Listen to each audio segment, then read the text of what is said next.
Loyola college నుంచి ఎప్పటి నుంచి ఉంటారు ఇక్కడ? మండే నుండి ఉంటున్నాం ఇక్కడ. సో ఏం చేస్తారు ఇక్కడ అందరినీ? అంటే లోపల ఏరియాస్ లోపలికి చాలా మందికి ఫుడ్ ఇంకా మిల్క్ అంటారు, చాలా మంది బేబీస్ ఉన్నారంట, వాళ్ళకి ఎవరికి ఫుడ్ అందట్లేదని మాకు గ్రూప్ ఒకటి ఉంది, రెస్క్యూ టీమ్ గ్రూప్. వాళ్ళలోంచి మా స్టూడెంట్స్ లోపల ఉన్నారు కొంతమంది, వాళ్ళు ఆ గ్రూప్ లో మెసేజ్ చేసి అడుగుతుంటే వాళ్ళ కోసం అని చెప్పి లోపలికి వెళ్ళి ఏరియాస్ లో ఇస్తున్నాం. అంటే మీ లయోలా కాలేజ్ సంబంధించిన స్టూడెంట్స్ అందరూ కూడా ఇక్కడ వరదల్లో ముప్పులో ఉంటే వాళ్ళ కోసమేనా? మళ్ళీ లేదు, అందరి కోసం. ఏరియాలో వాళ్ళు వచ్చి మాకు ఇన్ఫర్మేషన్ ఇచ్చారు, దానివల్ల మేము ఏరియాస్ లోపలికి అందరి కోసం వెళ్తున్నాం. సో మాలో మరొక ఉమెన్ స్టూడెంట్ కూడా ఉన్నారు. సో మేడం చెప్పండి, ఎప్పటి నుంచి చేస్తున్నారు ఇక్కడ? మేము మండే నుంచి ఎప్పుడైతే స్టార్ట్ అయిందో ఇదంతా మా స్టూడెంట్స్ అందరూ మాకు చెప్పారు రమ్మని చెప్పేసి.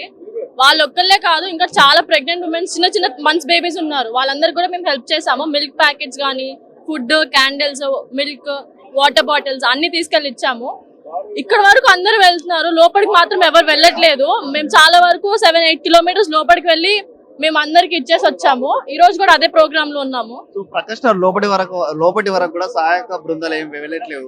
స్టూడెంట్ రూపకంగా, అంటే స్టూడెంట్ కూడా ప్రతి అంశంలో ముందుకుంటారు. సో దీనికి ఏం చెప్తారు? Students of course students help చేస్తున్నారు. ఇప్పుడు కూడా గవర్నమెంట్ ఏం పని చేస్తున్నారు నాకేం అనిపించట్లేదు. వస్తున్నారు, మీడియా ఇక్కడ దాకా వెళ్తున్నారు. వాళ్ళు కూడా ఫుడ్ ప్యాకెట్స్ అందరూ ఇక్కడికి లోకల్ ఉన్న వాళ్ళకే ఇస్తున్నారు. దానివల్ల యూజ్ ఏం లేదు. లోపల ఉన్న వాళ్ళు అలానే ఇరుక్కుపోయారు, వాళ్ళకి హెల్ప్ చేయడానికి ఎవరు రావట్లేదు. మీ లయోలా డిగ్రీ కాలేజ్ స్టూడెంట్స్ ఎవరైనా లోపల ఇరుక్కున్నారా? వాళ్ళు మా స్టూడెంట్స్ చాలా మంది లోపల ఇరుక్కుపోయారు. సిగ్నల్ మొత్తం ఉన్నారు మా స్టూడెంట్స్. వాళ్ళందరినీ బయటకు తీసుకెళ్ళడం జరిగింది. ఇప్పుడు వాళ్ళని వేరే ప్లేస్ కి తీసుకెళ్లిపోయాము. ప్రస్తుతానికి అందరు సేఫ్ గా ఉన్నారు. మీ బృందం ఇంకా ఎంత మంది ఉన్నారు? మాది ఒక 300 టీమ్స్ లో డివైడ్ అయిపోయాము. టీమ్స్ బట్టి డివైడ్ అయిపోయి అక్కడ వచ్చే ఐకాఫ్ గురించి వాళ్ళ ద్వారా ఇటు వచ్చాం. సో ఇంకా ఈ వరద తగ్గడానికి ఇంకా 2 రోజులు పడుతుంది అంటారు. సో అప్పటిదాకా మీ సేవ ఇంకా 15 రోజులు పడుతుంది, 10-15 రోజులు. ఎన్ని డేస్ అయినా ఇంకా రావడం, హెల్ప్ చేయడం, అది లోపల వరకు ఫుడ్ వెళ్ళాలి, ఇక్కడతోనే ఆగిపోతుంది.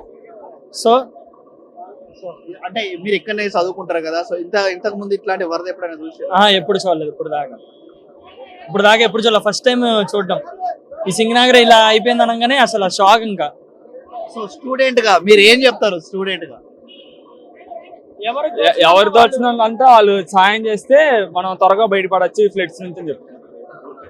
స్టూడెంట్ ఫోర్స్ అనేది ఎప్పుడు ఉంటది. లైక్ 15 days 20 days పట్టిన వాటర్ వెళ్ళిపోయిన తర్వాత హౌసెస్ క్లీన్ చేయడానికి కూడా మేము ఖచ్చితంగా ముందుకు వస్తాము. మా కాలేజ్ చాలా మంది, మేము కూడా కాలనీలో తిరిగాము, ఇప్పటికే కొన్ని వాటర్ అన్ని కూడా బయటకు వచ్చేసినాయి, కానీ వాళ్ళు కూడా బురద నుంచి బయట వాళ్ళందరూ చేసుకుంటారు, కానీ అక్కడ ఎవరు కనిపించలేదు. ఎన్డీఆర్ఎఫ్ కానీ మిగతా సంబంధించిన మీరు కూడా ఏమన్నా హెల్ప్ చేసి? మేము ఖచ్చితంగా హెల్ప్ చేస్తాము. ఇంకా ఇల్లు క్లీన్ చేయడానికి కానీ, ఇంకా వాళ్ళకి సంబంధించిన ప్రతి ఒక్కటి మేము హెల్ప్ చేద్దాం అనుకున్నాం. వాటర్ వెళ్ళిపోయిన తర్వాత ఇంకా చాలా ప్రాసెస్ ఉంటది, దాని తర్వాత ఎవరు హెల్ప్ చేయడానికి రారు. ఇప్పుడైతే ఫుడ్ సప్లై చేస్తున్నారు, కానీ తర్వాత ఇదేం ఉండదు. మేము వాటర్ క్లియర్ అయిన తర్వాత హౌసెస్ క్లీన్ చేయడానికి కూడా మా స్టూడెంట్స్ అందరూ ముందుకు వస్తాం. ఎన్డీఆర్ఎఫ్ వాళ్ళు చాలా సపోర్ట్ చేశారన్న.